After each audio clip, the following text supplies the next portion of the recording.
Shortly after her mystical marriage, Jesus began gently pushing Catherine back into society, starting with her family. During one of his visits with her, he said, "Go, it is dinner time, and the rest of the family is about to sit down at the table. Go and be with them, and then come back to me." Catherine resisted by crying bitter tears, wondering if she had offended Jesus and that this was why he was making her leave him. But Jesus consoled her, telling her that she must not love only God, but love her neighbor as well, and that this would start with her family. Catherine went only to please Jesus, for she knew how to love God, but loving people who were full of faults, weaknesses, and sin was much harder.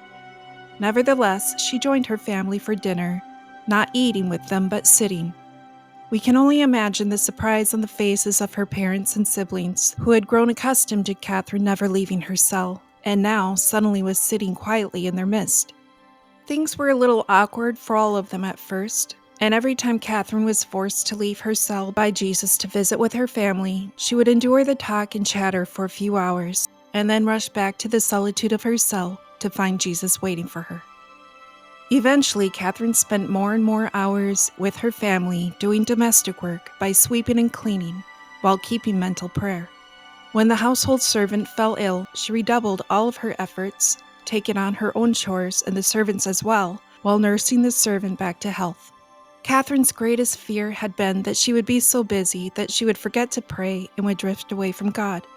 But on the contrary, through her work and her care for others, she became more united to him than ever before. Sometimes she would fall into ecstasy while she was working, which would be frightening to her mother, who had never witnessed anything like that before. Catherine would become almost paralyzed, her face hard as stone and her limbs rigid. Often, these ecstasies would last for hours, and her sister-in-law, who was used to seeing Catherine falling into ecstasy, simply continued the work that Catherine had been doing so that Catherine could enjoy her ecstasy with Jesus. One day, Catherine fell into ecstasy while she was helping prepare supper. The ecstasy lasted through the supper hour, and even when her sister-in-law had to put the children to bed. She left Catherine where she had been standing when she first fell into ecstasy, which was by the fire, and when she came to check on Catherine a few hours later, she found that she had fallen into the fire. She screamed and pulled Catherine's body out, expecting her to be all burned, but neither her clothes or her skin was burned. This happened often when Catherine would either fall into the fire from ecstasy or be pushed in the fire by the devil. Each time she came out unharmed, and although it scared everyone around her, she would simply say, "Don't worry, it's just pickpocket," which was a nickname she used for the devil because she said he was always trying to snatch souls. As Catherine spent more time in the world, she learned of others in her town who suffered from ailments of sickness or poverty. To the poor, she gave away everything she had that she considered of value or use to the poor. Dresses and cloaks that she never wore anymore and jewelry she used to own was given to the poor. With permission from her father, she also gave away items in the household that she thought the poor could use. She emptied the house so much that the members of the house began to lock up their items in their rooms. One day, she came upon a beggar who stopped and asked her for money. Not having any, she gave him the one thing she owned, a silver cross. The man grabbed the cross and hurried away without a word. Later that night, Jesus appeared to her holding the silver cross that was now adorned with jewels. He asked her, "Daughter, do you recognize this cross?" She answered, "Yes, that is the cross I gave to the poor man, only now it is much more beautiful." "You gave it to me yesterday," Jesus replied, "on an impulse of charity, as is signified by these precious stones. And for this, I promise you that I will present it to you just as it is now, in the presence of the angels and men on Judgment Day." Other amazing miracles similar to this one happened to Catherine, but there are so many that it would take too much time to tell. Catherine put all of her heart and soul into serving others, as she realized that this was the best way to show her love for God. Although she helped many of the sick, two stories especially stand out. One of them being her assisting a woman who was dying alone from leprosy, as the town had cast her out for fear of contamination. Most of the people Catherine helped were very grateful to her, but this woman was rude and arrogant. Though she accepted Catherine's help since no one else would help her, she was jealous of Catherine's holiness, and therefore constantly criticized and mocked her. If Catherine were ever late, the woman would mock, So there at last comes my lady queen. Oh, what a gracious queen she is, spending day after day in the friars' church. Were you there all morning, my lady, with the friars? It seems as though you can never have enough of those friars. Catherine bore all of this with the utmost patience, not responding to her ridicule, but only focused on bringing the woman relief and comfort. Lapa didn't like that Catherine spent so much time with this woman, especially when she learned how she treated Catherine despite her help. She said, "You'll catch leprosy too, daughter. I shall never be happy about you looking after that leper woman." But Catherine assured her that God would protect her. However, it wasn't too long after this conversation that signs of leprosy began to show on Catherine's hands. But Catherine didn't let this stop her from helping the sick woman. She continued to care for her until the woman's death. Then Catherine cared for the woman's body by washing it and clothing it, and then burying it, digging into the dirt with her own hands. The instant this task was completed, all the leprosy disappeared from Catherine's hands, and they actually increased in beauty than ever before. Another woman, named Andrea, was one of the sisters of the Mantelet, and she had come down with cancer of the breast. A horrible wound had developed from it, and with it came a terrible stench that no one could stand to be around. If they had to come near her, they would plug their noses or cover their mouth. So when Catherine heard about this woman that no one wanted to help, she was delighted for the opportunity and did all she could with cheerfulness and never holding her nose or showing any repugnance of the smell. At first, Andrea was grateful, but after a while she had gotten used to being waited on hand and foot by Catherine, and she became jealous of Catherine's holiness, which soon turned into a hatred. And she began to spread rumors about her, saying that Catherine was not as pure as people thought.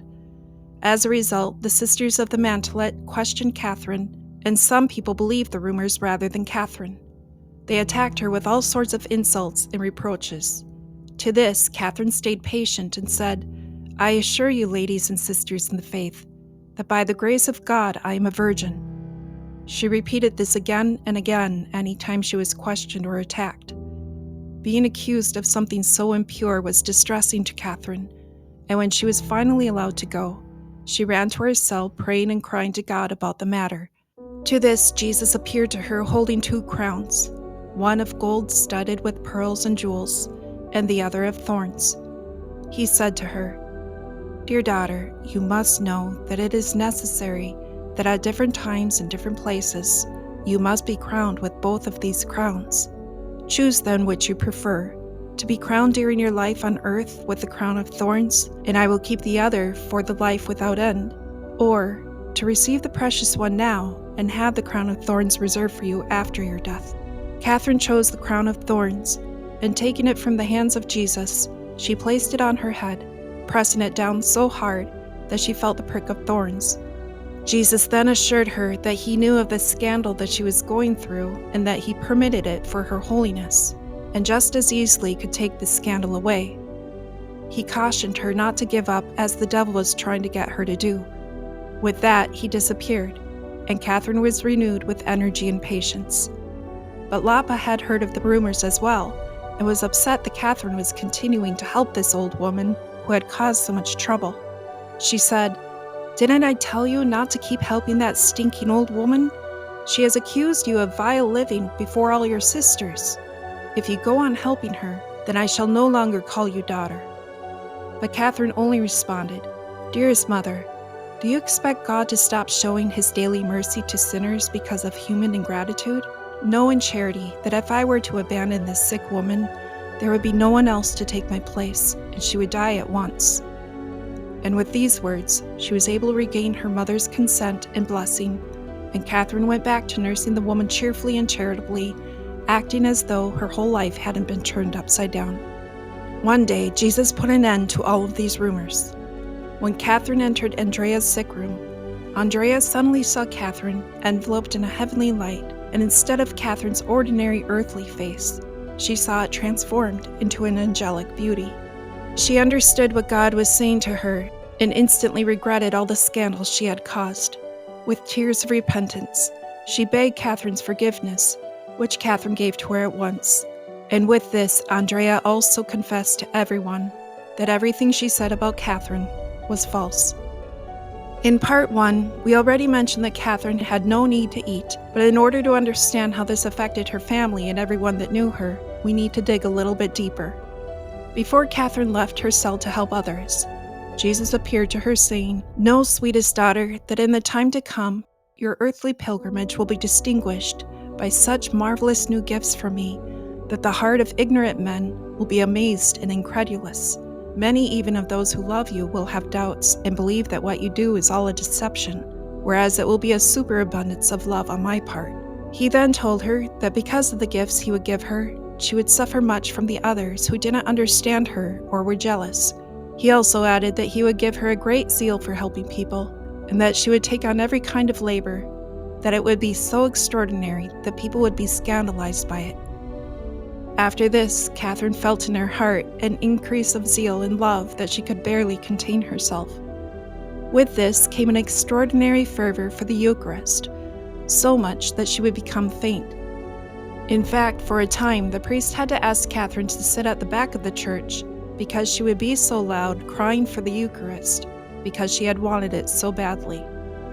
It was only after Catherine prayed that God would enlighten the priest that she had no control over her crying, that the priest said no more of the disturbance and let her sit up front again. God made it so that only the Eucharist could feed Catherine, and if she tried to eat any other sort of food or water, she would become very sick with severe stomach pains. However, if she didn't eat anything at all, she was completely fine. This confused and troubled everyone so much that it only caused them anxiety. Because it was so unnatural, they told her that it had to be from the devil. Her confessor at the time was so convinced that all of this was from the devil that he ordered Catherine to stop fasting and start eating. Out of obedience, Catherine ate, but she became so sick that people feared she would die. Finally, she reasoned with the priest. "Isn't it worse to die from overeating than from fasting?" When he answered yes, she said, "Well then, if, as you have seen again and again, that I am not well when I eat, why not forbid me to eat in the same way as you have forbid me to fast?" Speechless, the priest could only say, "Do as the Holy Spirit prompts you to do, for I can see that God is doing great things in you." One day, as Catherine was pondering on the psalm, "Create a clean heart within me, O Lord," she began to ask again and again that God would take her own heart and will from her. Jesus appeared to her, opened her side, took out her heart, and without a word, he left with her heart in his hand. To Catherine's amazement, she realized that she had no physical heart within her. She told her confessor of this, who did not take her seriously, and she said to him, "Truly, Father, I feel nothing at all, and it seems to me that my heart has been taken away altogether. The Lord did indeed appear to me, opened my left side, took out my heart, and went away." Her confessor told her that it was impossible to live without a heart, but Catherine contradicted him, reminding him that nothing is impossible with God. And so for a few days, she went on living without a heart. And one day, as she was praying in the church, Jesus appeared to her, holding a human heart. He opened her left side up again and placed the heart within her, saying, "Dearest daughter, as I took your heart away from you the other day, now you see I am giving you mine, so that you can go on living with it forever."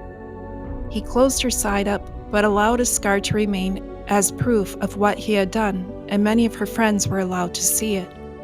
After this, having Jesus' heart within her, she was able to smell a divine sweetness coming from the altar in the Eucharist, and would nearly fall fainting to the ground because of it. She also felt a continual joy and happiness that she couldn't describe, as well as a heat in her soul that was not her own. Blessed Raymond, Catherine's confessor, was able to attest to Catherine's stigmata, as he was present when it happened. She had been visiting Pisa when she attended Mass, which Blessed Raymond celebrated. After receiving communion, Catherine went into ecstasy, and to everyone's surprise, they suddenly saw her rise from a lying position on the ground, where she had been laying prostrated, up to her knees with her arms stretched out wide. After staying in this position for a long time, still in ecstasy, she suddenly fell to the ground as though wounded. After she came back to her senses, she said to Blessed Raymond, "You must know, Father, that by the mercy of the Lord Jesus, I now bear in my body his stigmata." She told him that in a vision she saw Jesus nailed to the cross, and that as rays of light were coming towards her, she realized what was about to happen and said, O Lord God, I beg you, do not let these scars show out on the outside of my body." As she said this, before the rays touched her, their color turned from blood red to white light, making the wounds appear only lightly on her body.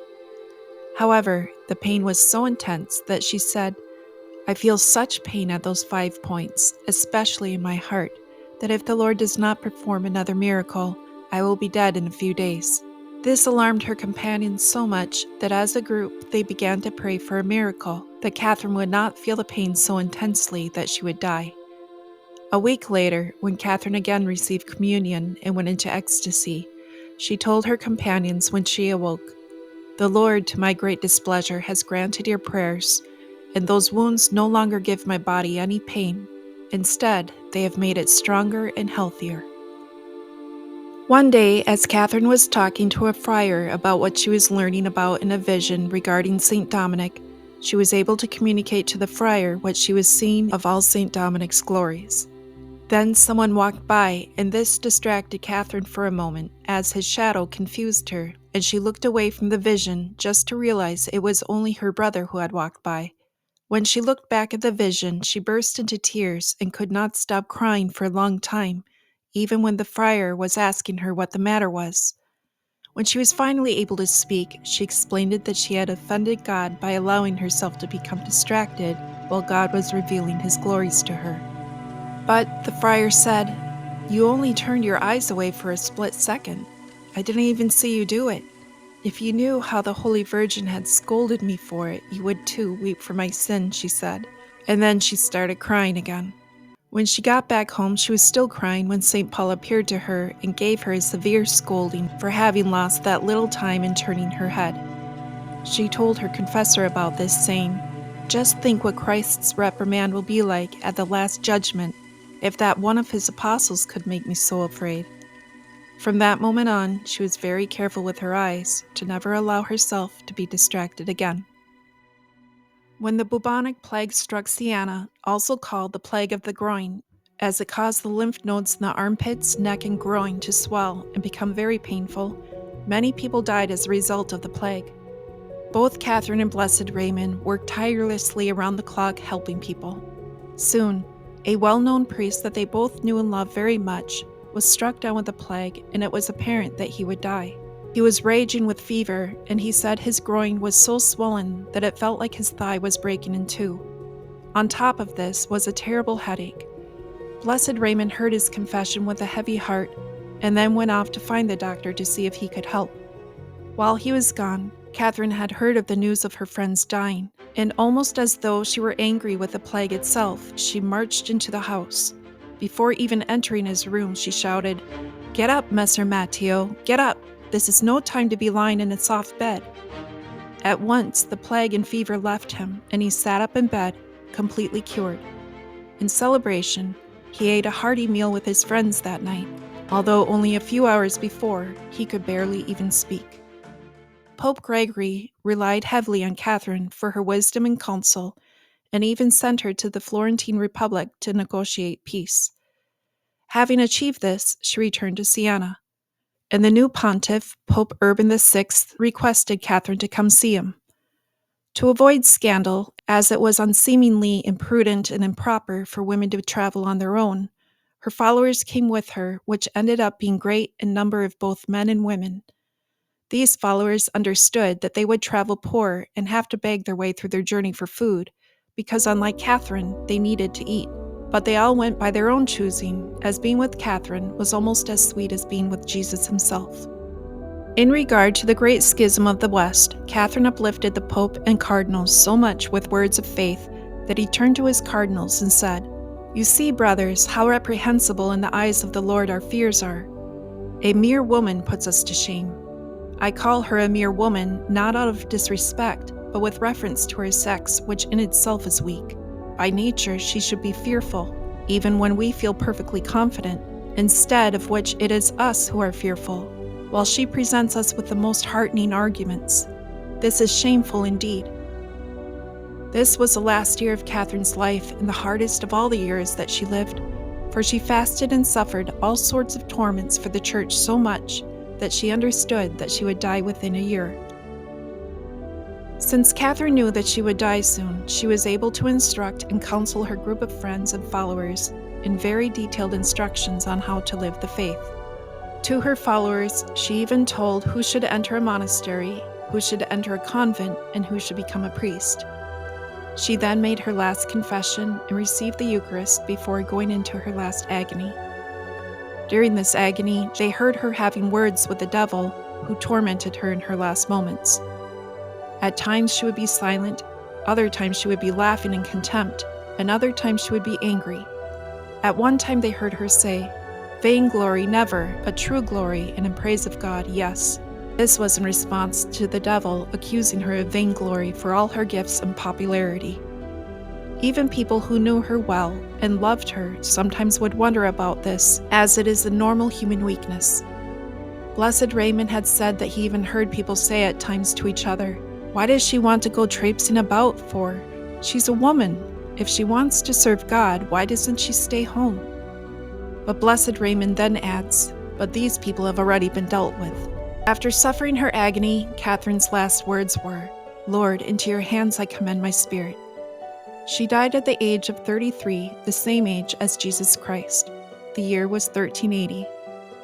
After her death, many miracles took place, and since not all of her friends and followers were present when she died, including Blessed Raymond, she gave them signs that she had died, even though they hadn't known that she was sick. St. Catherine of Siena is the second woman to be proclaimed a doctor of the Church.